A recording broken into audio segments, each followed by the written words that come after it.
চোখ খালি মোড়ের ফুলের মতন লাল টস টস হয়েছে বা চোখ দিয়ে এটা নাই ওর চোখ দিয়ে খালি মোটা করছে লাল শুরু তো বাইর হচ্ছে। গত 4 আগস্ট ছাত্র জনতার গণ অভ্যুত্থানে পুলিশের গুলিতে ছেলেকে হারিয়ে মাথায় আকাশ ভেঙে পড়ে পরিবারের উপর।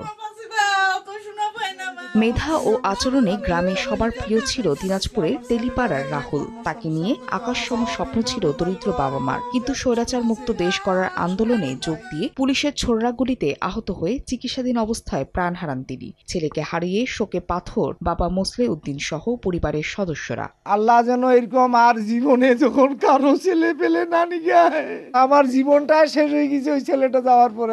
যেন বিচার হয়, ও যেন জীবনে আর আসিবা পারে না।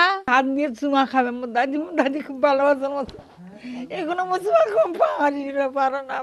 স্বামী হারানো স্ত্রী জান্নাতুল 3 সন্তানকে নিয়ে চোখে অন্ধকার দেখছেন। একইভাবে গুলিবিদ্ধ লেনিন বলছেন, চিকিৎসায় এখন পর্যন্ত 11 লাখ টাকা খরচ হলেও খোঁজ নেয়নি কেউই। আমার হাজবেন্ড ঢাকা যাত্রাবাড়িতে পুলিশের গুলিতে শহীদ হয়েছিলেন। সরকারের কোনো লোকজন খোঁজ খবর নেয়নি, কেউ যোগাযোগ করার ব্যবস্থা চেষ্টা করেনি। আমি চাচ্ছি সরকারের তরফ থেকে আগায় আসুক, এবং এখন পর্যন্ত কোথাও আমার নাম নাই। ছাত্র জনতার আন্দোলনে দিনাজপুর জেলার 8 জন নিহত হয়েছেন। দেশে স্বৈরাচারী শাসন যাতে আর না ফিরে আসে এমন প্রত্যাশা হতাহত পরিবারের।